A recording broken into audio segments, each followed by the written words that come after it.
Hello નમસ્કાર મિત્રો, દરેકનું હાર્દિક સ્વાગત છે મિત્રો। ધોરણ 6 વિષય છે વિજ્ઞાન મિત્રો, જેની અંદર આપણો પ્રથમ પરીક્ષાનું પેપર રહેશે। ઓક્ટોબર 2025નું પેપર છે। 10/10/2025ના રોજ લેવાશે। વાર છે શુક્રવાર, જેની અંદર મિત્રો આપણું 80 ગુણનું પેપર હશે। તમામ વિષયના પેપરની જે લિંક છે મિત્રો આ વિડીયો ડિસ્ક્રિપ્શનમાં આપેલી હશે। ચાલો શરૂ કરીએ।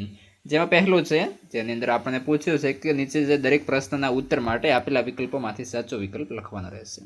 પહેલો વિકલ્પ છે, નીચેનામાંથી કયો પદાર્થ પાણી પર તરે છે? તો તેની અંદર આવશે મિત્રો બરફ।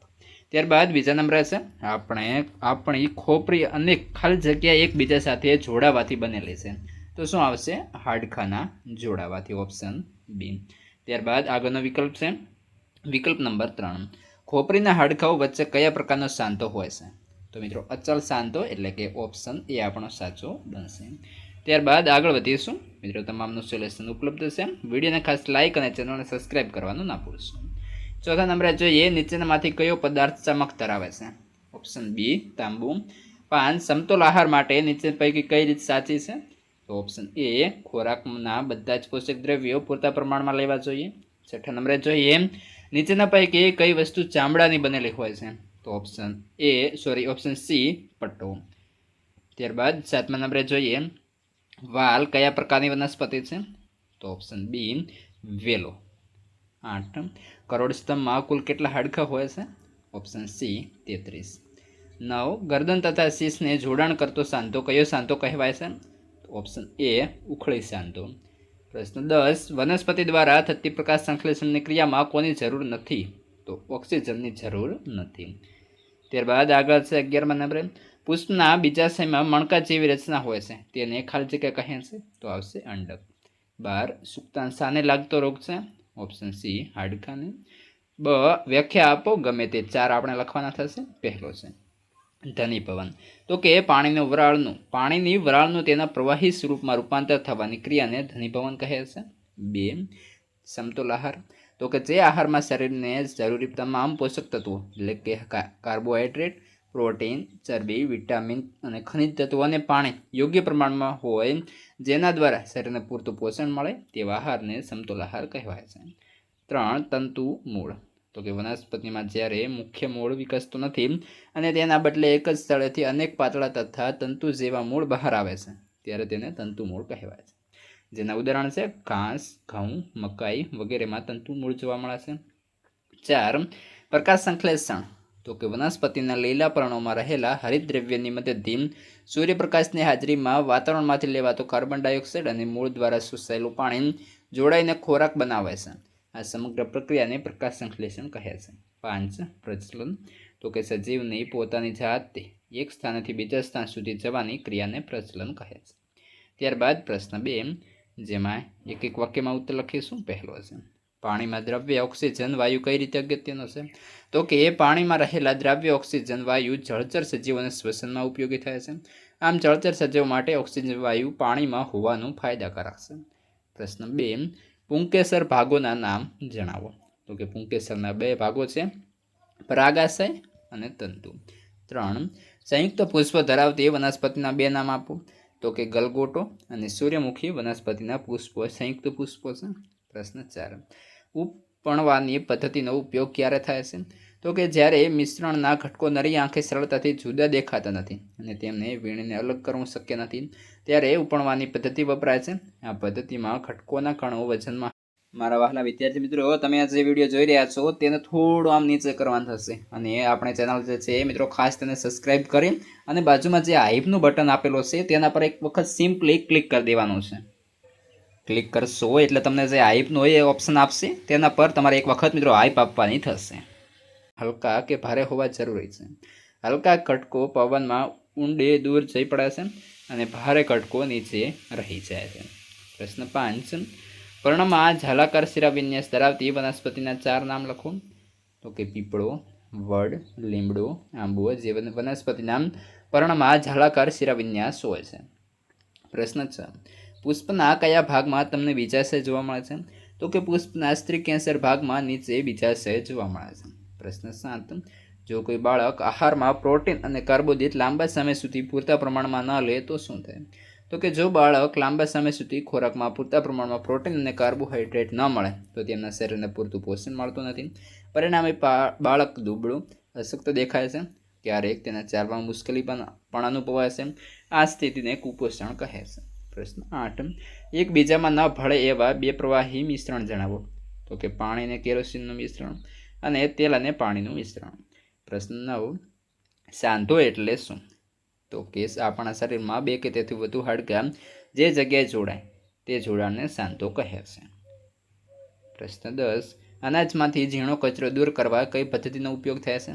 તો કે અનાજમાંથી ઝીણો કચરો દૂર કરવા ઉપણવાની કે ચાળવાની પદ્ધતિનો ઉપયોગ થાય છે. પ્રશ્ન આગળ છે બ, જેમાં તફાવતના આપણે બે મુદ્દા લખીશું. પહેલો છે બાષ્પીભવન અને ઘનીભવન. તો કે બાષ્પીભવનની અંદર પાણીનું વરાળમાં રૂપાંતર થવાની ક્રિયાને બાષ્પીભવન કહીશું અને પાણીની વરાળનું તેના પ્રવાહી સ્વરૂપમાં રૂપાંતર થવાની ક્રિયાને ઘનીભવન કહીશું. બાષ્પીભવન તો કે સમુદ્રના પાણીની વરાળ થઈ વાદળ બનવા માટે બાષ્પીભવન કારણરૂપ છે. વાદળમાંથી વરસાદ પડે તે માટે ઘનીભવન કારણરૂપ છે. આગળ છોડ અને ક્ષુપ. તો કે છોડ તો કે તેનું પ્રકાંડ લીલું, કુમળું અને પાતળું હોય છે. પ્રકાંડ અને ક્ષુપ તો કે તેનું પ્રકાંડ છોડ કરતાં જાડું, મજબૂત, વધારે શાખાવાળું હોય છે. છોડનું આયુષ્ય ઓછું હોય છે, જ્યારે ક્ષુપનું આયુષ્ય છોડ કરતાં વધુ અને વૃક્ષ કરતાં ઓછું હોય છે. તંતુમૂળ અને સોટી મૂળ. તો કે તંતુમૂળની અંદર તો કે તે જમીનમાં વધારે ઊંડે જતા નથી. સોટી મૂળ તે જમીનમાં ખૂબ ઊંડા ઉતરે છે. તંતુમૂળ એકદળી વનસ્પતિના આ પ્રકારના મૂળ હોય છે. સોટી મૂળ તો કે દ્વિદળી વનસ્પતિના આ પ્રકારના મૂળ હોય છે. 4, વિટામિન અને ખનિજ ક્ષાર. તો કે વિટામિન તે શરીરને રોગોથી રક્ષણ આપે છે. ખનિજ ક્ષાર તે શરીરની અગત્યની જૈવિક ક્રિયાઓના નિયમન માટે ઉપયોગી છે. વિટામિન તે આંખ, હાડકાં, દાંત અને પેટાને સ્વસ્થ રાખવામાં મદદ કરે છે. ખનિજ ક્ષારો તો કે તે હાડકાં, દાંત અને રુધિરના બંધારણમાં ઉપયોગી છે. પ્રશ્ન 3 છે નીચેના પ્રયોગોનું આકૃતિ દોરી વર્ણન કરો. જેમાં પહેલું, બાષ્પીભવન અને ઘનીભવનની ક્રિયા દ્વારા મીઠાના દ્રાવણ માટે મીઠું અને પાણી છૂટા પાડવાનો પ્રયોગ આકૃતિ સહ વર્ણવો. મિત્રો આકૃતિ જે છે એ તમારે પેન્સિલની મદદથી દોરવાની થશે. જેમાં આપણે પ્રયોગનો હેતુ જોઈશું. તો કે બાષ્પીભવન અને ઘનીભવનની ક્રિયા દ્વારા મીઠાના દ્રાવણમાંથી મીઠું અને પાણી છૂટા પાડવા. સાધનો તો કે ગોળાકાર ચંબુ, શંકુ આકારનો ચંબુ, ઠાર નળી, ત્રિપાઈ, તારની જાળી, બન્સન બર્નર, સ્ટેન્ડ, બુચ. પદાર્થ તો કે મીઠાનું દ્રાવણ. પદ્ધતિ જોઈએ તો કે ગોળાકાર ચંબુમાં અડધે સુધી મીઠાનું દ્રાવણ ભરો, પછી ચંબુને બુચ વડે ચુસ્ત રીતે બંધ કરો. ત્રિપાઈ ઉપર તારની જાળી ગોઠવી તેના પર મીઠાનું દ્રાવણ ભરેલો ચંબુ ગોઠવો. ચંબુ સાથે ઠારક નળી જોડી આકૃતિમાં દર્શાવ્યા મુજબ સાધનો ગોઠવો. હવે કાચના ચંબુને બન્સન બર્નર વડે ધીમા તાપે ગરમ કરો. ઠાર નળીના બહારના ભાગમાં ઠંડા પાણીનો પ્રવાહ ચાલુ રાખવો. ચંબુમાંનું પાણી ઉકળી તેની વરાળ બનશે, જે ઠાર નળીમાંથી પસાર થતાં ઠંડી પડી ઘનીભવન પાણીમાં રૂપાંતર પામશે. આ પાણી ઠાર નળીના છેડે મૂકેલું શંકુ આકારનું ચંબુમાં એકઠું થશે. આ પાણીનો સ્વાદ ચાખો. ગોળાકાર ચંબુમાં બધું પાણી ઊંડું જતાં તેમાં શું બાકી રહે તે જુઓ. તો કે અવલોકન, કાચના ગોળાકાર ચંબુમાં સફેદ રંગનો પદાર્થ બાકી રહે છે, તે મીઠું છે, અને શંકુ આકારના ચંબુમાં એકઠું થયેલું પાણી સ્વાદ વગરનું તદ્દન શુદ્ધ પાણી છે. તો કે નિર્ણય શું આવશે? તો કે બાષ્પીભવન અને ઘનીભવનની ક્રિયા દ્વારા મીઠાના દ્રાવણમાંથી મીઠું અને પાણી છૂટા પાડી શકાય છે. મિત્રો વિડીયોને ખાસ લાઈક કરી દેશો. પ્રશ્ન 2 છે, છોડના તંદુરસ્ત વિકાસ માટે મૂળ જરૂરી છે તે દર્શાવવું. જોઈએ તો કે સાધન સામગ્રી 2 કુંડા લઈશું, 2 છોડ, ખુરપી, બ્લેડ. આકૃતિ આપણે પેન્સિલથી દોરીશું. અને પદ્ધતિ જોઈએ તો કે એક જ પ્રકારના 2 છોડને ખુલ્લા મેદાનમાંથી પસંદ કરી તેની મૂળ સાથે ખોદીને બહાર કાઢો. કુંડ એની માટીમાં 2માંથી 1 છોડને મૂળ સાથે વાવો અને બીને છોડને મૂળ કાપીને વાવો. નિયમિત રીતે બંનેને પાણી આપવું. 1 અઠવાડિયા બાદ તેનું અવલોકન કરો. અવલોકન શું આવશે? તો કે મૂળવાળા છોડનો વિકાસ સારી રીતે થયેલો છે, જ્યારે મૂળ વગરના છોડ અવિકસિત છે. નિર્ણય તો કે છોડના તંદુરસ્ત વિકાસ માટે મૂળ જરૂરી છે. પ્રશ્ન 3, ડહોળા પાણીમાંથી નીતરતા અને ગળના પ્રક્રિયાને વડે અશુદ્ધિ દૂર કરી સ્વચ્છ પાણી મેળવવું. તો સાધન સામગ્રી તો કે ડહોળું પાણી ભરેલો પ્યાલો, 2 ખાલી બીકર, ગળણી, ગાળણપત્ર, સ્ટેન્ડ અને આકૃતિ આ પ્રમાણે રહેશે. પદ્ધતિ જોઈએ તો કે ડહોળું પાણી ભરેલા પ્યાલાને 1 કલાક સ્થિર રહેવા દો. કલાક પછી જોતા કચરો, માટીને રેતી નીચે એકઠી થશે. કચરો, માટીને રેતીને હલાવ્યા વિના પ્યાલાને ધીમેથી કાળજીપૂર્વક નમાવી સ્વચ્છ પાણીને એક બીકરમાં એકઠું કરો. આ રીતે મોટા ભાગનું પાણી બીકરમાં નિતારી લો. હવે આકૃતિમાં દર્શાવ્યા મુજબ સ્ટેન્ડ પર ગળને ગોઠવી ફિલ્ટર પેપરને વાળીને મૂકો. ગળની નીચે એક ખાલી બીજો બુકર મૂકો. ફિલ્ટર ભીનું કરો. નિતારેલા પાણીને ગળણીમાં ધીમે પડવા દો. બરફમાં ગળાયેલું પાણી અવલોકન કરો. તો અવલોકન જોઈએ તો કે નિતારણ દ્વારા મળેલ પાણીમાં તરતી અશુદ્ધિઓ જોવા મળે છે. ત્યારબાદ ગાળણ ક્રિયા દ્વારા તેને પાણી વધુ સ્વચ્છ હોય છે. નિર્ણય તો કે પાણીને ઠરવા દેવાની ક્રિયા દ્વારા પાણીમાંથી અદ્રાવ્ય અને ભારે અશુદ્ધિ નીચે એકઠી થાય છે. ત્યારબાદ નિતારણની ક્રિયા દ્વારા પાણીમાંથી અદ્રાવ્ય અને ભારે અશુદ્ધિઓ મહદઅંશે દૂર કરી શકાય છે. ગાળણની ક્રિયા દ્વારા પાણીમાંથી ભારે તેમજ હલકી અદ્રાવ્ય અશુદ્ધિ દૂર કરી શકાય. ત્યારબાદ મિત્રો આગળ વૈજ્ઞાનિક કારણ આપો. પહેલો પ્રશ્ન, કેટલાક પુષ્પો રંગીન અને સુગંધિતદાર હોય છે? ઉત્તર તો કે ઘણા પુષ્પો રંગીન અને સુગંધિતદાર હોય છે, જેથી કીટકો તેમની તરફ આકર્ષાય છે. જ્યારે કીટકો આવા પુષ્પો પર બેસે છે ત્યારે પરાગકણો તેમના શરીરને ચોંટે છે. પછી કીટક બીજા પુષ્પ પર બેસે ત્યારે તે પરાગકણો નવા પુષ્પના પરાગાસન પર પહોંચે છે. આ રીતે કીટકો દ્વારા પરાગણ થાય છે. એટલે કીટક પરાગણ સુનિશ્ચિત કરવા માટે ઘણા પુષ્પો રંગીન અને સુગંધિત બનેલા હોય છે. પ્રશ્ન 2, આહારમાં લીલા પાંદડાવાળા શાકભાજી લેવા જોઈએ. અહીં મિત્રો આવશે આહારમાં, આહારના બદલે આહાર આવશે. તો કે લીલા પાંદડાવાળા શાકભાજીમાંથી શરીરને જરૂરી વિટામિન્સ અને ખનિજ ક્ષાર પૂરતા પ્રમાણમાં મળે છે. તેમાં રહેલા રેસા ખોરાકને અન્નનળી અને આંતરડામાં સરળતાથી આગળ વધવામાં મદદ કરે છે. આથી આહારમાં લીલા પાંદડાવાળા શાકભાજીનો સમાવેશ કરવો જરૂરી છે. પ્રશ્ન 3, પક્ષીઓનું શરીર ઉડવા માટે અનુકૂલિત હોય છે? તો કે પક્ષીઓના હાડકાં છિદ્રાળુ અને હલકા હોય છે. શરીરના વાતાશયો હોવાને કારણે વજન હળવું રહે છે. શરીર પર પીંછા હોવાથી ઉડાન દરમિયાન હવામાં સહેલાઈથી તરંગિત થઈ શકે છે. અગ્ર ઉપાંગોનું પાંખોમાં રૂપાંતર થયેલું હોય છે, જે ઉડાનમાં સહાય કરે છે. ખભાના હાડકાં મજબૂત અને છાતીના આસ્થિ ઉડ્ડયન સ્નાયુઓને જકડી રાખવા માટે ખાસ બનેલા હોય છે. તેથી પાંખો સરળતાથી ઉપર નીચે થઈ શકે. શરીર ધારા રેખીય આકારનું હોવાથી હવામાં અવરોધ ઓછો પડે છે. આ તમામ અનુકૂળોના કારણે પક્ષીઓ હવામાં સરળતાથી ઉડી શકે છે. પ્રશ્ન 4, નાના બાળકોને ટટ્ટાર બેસવાની ટેવ પાડવી જોઈએ. ઉત્તર તો કે નાના બાળકોના હાડકાં પોચા અને નરમ હોય છે. નાનપણમાં હાડકાં સહેલાઈથી વળી શકે છે. જો બાળક ટટ્ટાર ન બેસે તો હાડકાં વળી જવાથી ખૂંધાપણું આવી શકે છે. તેથી નાના બાળકોને સીધા અને ટટ્ટાર બેસવાની ટેવ પાડવી જરૂરી છે. આગળ જોઈશું નીચેના પ્રશ્નના મુદ્દાસર ઉત્તર લખો. જેમાં પહેલો પ્રશ્ન, ખોરાક રાંધતી વખતે તેના પોષક દ્રવ્યો નાશ ન પામે તે માટે કઈ બાબતો ધ્યાનમાં રાખવી જોઈએ? ઉત્તર તો કે ચોખા અને દાળને વારંવાર ધોવાથી પોષક તત્વો બહાર નીકળી જાય છે. તેથી તેને વારંવાર ન ધોવા જોઈએ. શાકભાજીને ફળોને છાલ સાથે જ વાપરવા, કારણ કે છાલમાં પોષક તત્વો વધારે હોય છે. પોલિશ કરેલા ચોખા ન વાપરવા, કારણ કે તેમાંના વિટામિન અને ખનિજ ક્ષાર ઓછા થઈ જાય છે. લોટમાંથી થૂથું એટલે ચોખર કાઢીને નાખવું. ભાત કે શાક રાંધવા પૂરતું જ પાણી વાપરવું. વધારે પાણી વાપરી પછી ઓછા મણ કાઢવાની પોષક તત્વો નાશ પામે છે.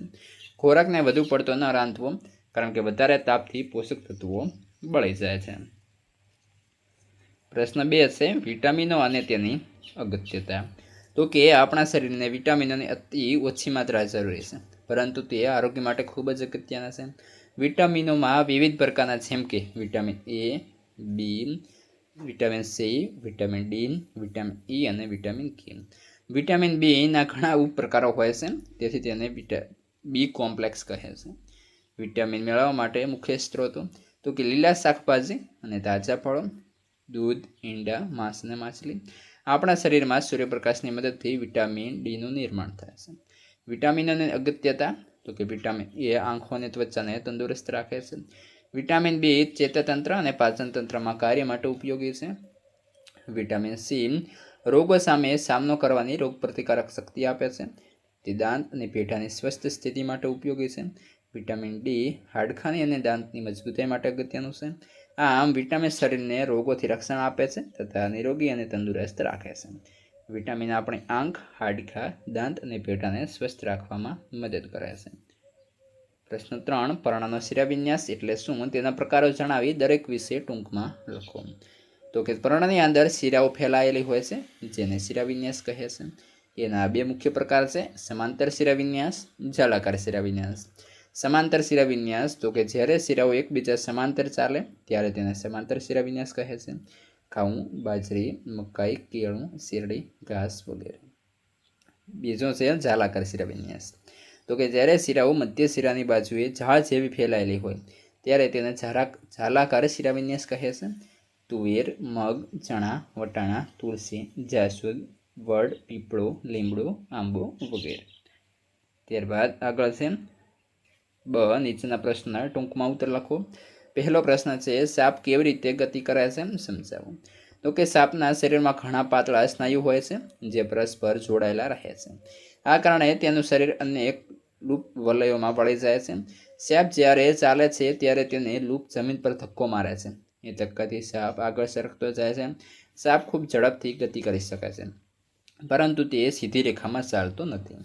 પ્રશ્ન 2, પર્ણના સામાન્ય કાર્ય જણાવો. તો કે તે શ્વસન ક્રિયા કરે છે. તે બાષ્પોત્સર્જનની ક્રિયા કરી વધારાના પાણીને બાષ્પ સ્વરૂપે બહાર કાઢે છે. તે પ્રકાશ સંશ્લેષણની ક્રિયા કરી પોતાના ખોરાક બનાવે છે. પ્રશ્ન 3, ચાળવાની રીત વિશે ટૂંકમાં માહિતી આપો અથવા સમજૂતી આપો.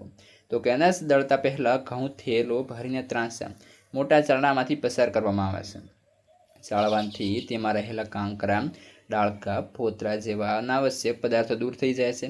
આ રીતે વધુ ઘઉં સાફ અને છૂટા મળે છે. એટલે કે ચાળવાની રીત દ્વારા નાના મોટા ઘન અને અદ્રાવ્ય મિશ્રિત પદાર્થોને અનાજમાંથી અલગ કરી શકાય. પ્રશ્ન 4, માછલીની તરવાની પ્રક્રિયા સમજાવો. તો કે માછલી પાણીમાં તરતી વખતે શરીરનો આગળનો ભાગ એક બાજુ વાળે છે અને પૂંછડી વિપરીત દિશામાં હલાવે છે. જ્યારે માછલી શરીરને એક બાજુ વાળે ત્યારે પૂંછડી ઝડપથી બીજી બાજુ વળે છે. આથી પાણીમાં માછલીને ધક્કો મળે છે અને આગળ ધસતી જાય છે. આ સતત ધક્કાઓને કારણે માછલી પાણીમાં આગળ વધતી રહે છે. પૂંછડી પરના મીનપક્ષ આ પ્રક્રિયામાં મદદ કરે છે. શરીરના અન્ય મીનપક્ષ તરતી વખતે સંતુલન જાળવવામાં અને એ દિશા બદલવા ઉપયોગી થાય છે. પ્રશ્ન 5, વનસ્પતિના પર્ણનો રંગ શા માટે લીલો હોય છે. તો કે વનસ્પતિના પર્ણ પ્રકાશ સંશ્લેષણની ક્રિયા કરે છે, સ્ટાર્ચ રૂપે ખોરાક બનાવે છે. પ્રકાશ સંશ્લેષણની ક્રિયા જરૂરી હરિતદ્રવ્ય પર્ણમાં હોય છે. હરિતદ્રવ્યનો રંગ લીલો હોય છે.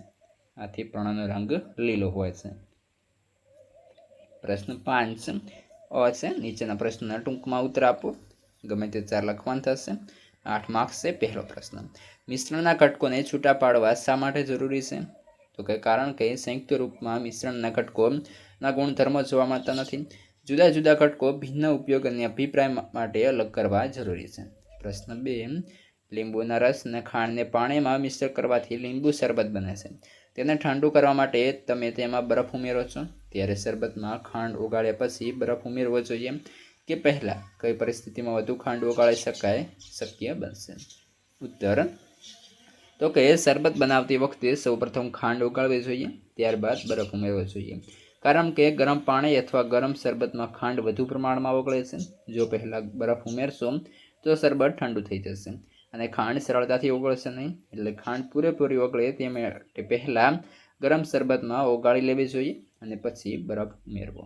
પ્રશ્ન 3, વિટામિન બીના સ્ત્રોતો જણાવો અને તેની અગત્યતા લખો. તો કે તેના સ્ત્રોતો દૂધ, માંસ, લીલા પાંદડાવાળા શાકભાજી, ખાટા ધાન્ય, ટામેટાં, મગફળી, ફણગાવેલા કઠોળ. અને તેની અગત્યતા જોઈએ તો કે ચેતનતંત્ર અને પાચન ક્રિયાની કાર્યક્ષમતામાં વધારો માટે જરૂરી છે. કોષો અને સ્નાયુઓની ક્રિયાશીલતા માટે ઉપયોગી છે. પ્રશ્ન 4, વીણવાની રીત વિશે ટૂંકમાં સમજૂતી આપો. તો કે અનાજમાંથી મોટા કાંકરા કે અશુદ્ધિઓ પણ કે ચાળવામાં વડે દૂર કરી શકાતી નથી. આવી વસ્તુઓને દૂર કરવા માટે વીણવાની રીત વપરાય છે. નરી આંખે દેખાતા અને હાથથી પકડી શકાય એવા ઘટકોને હાથથી વીણીને અલગ પાડવામાં આવે છે. ઉદાહરણ તરીકે ઘઉંમાંથી મોટા કાંકરા દૂર કરવા, શાકભાજીમાંથી બગડેલી શાકભાજી દૂર કરવી. પ્રશ્ન 5, ઉખળી સાંતો ઉદાહરણ આપી સમજાવો. તો કે ગરદન અને માથાને જોડતો સાંતો ઉખળી સાંતો કહેવાય છે. આ સાંતાના કારણે માથું આગળ પાછળ તેમજ જમણી ડાબી બાજુ ફેરવાય છે, પરંતુ આ સાંતાથી ખલદસ્ત સાંતાની જેમ માથું પૂર્ણ ગોળ ફેરવી શકાતું નથી. ઉખળી સાંતાને તેની રચના મુજબ ખીલા જેવો સાંધો પણ કહે છે. બ, વર્ગીકરણ કરો. જેમાં પાણીમાં દ્રવ્ય વસ્તુઓ અથવા પદાર્થો અને પાણીમાં અદ્રાવ્ય પદાર્થો. તો દ્રાવ્યની અંદર સાકર, ફટકડી, સુરોખાર, ધોવાના સોડા, શાકભાજીના ફૂલ અને મધ. અદ્રાવ્ય કાચ, લોખંડનો ભૂકો, ગંધક, આયોડિન, તેલ અને પ્લાસ્ટિક. આગળ જોઈશું ક, ખરા કે ખોટા. પહેલું છે પુષ્પમાં વજ્રપત્રો અને દલપત્રોની સંખ્યા હંમેશા સમાન હોય છે. ખોટું. 2, પક્ષીઓના પશ્વ ઉપાંગોની પાંખોમાં રૂપાંતર થયેલું હોય છે. ખોટું. ખાંડના દ્રાવણમાં ખાંડ દ્રાવ્ય અને પાણી દ્રાવક હોય છે. ખરું. બરફનો મોટો ટુકડો પાણીમાં ડૂબી જાય છે. ખોટું. મિત્રો આ સાથે આપણું સરસ મજાનું 80 ગુણનું પેપર સોલ્યુશન અહીં પૂર્ણ થાય છે. હવે આગળનું અન્ય વિષયોના તમારા તમામ જે પેપરોની લિંક આ વિડીયો ડિસ્ક્રિપ્શનમાં આપી દઈશું, ત્યાંથી તમે જોઈ લેશો અને તમારા મિત્રોને અવશ્યથી શેર કરવાનું ના ભૂલશો.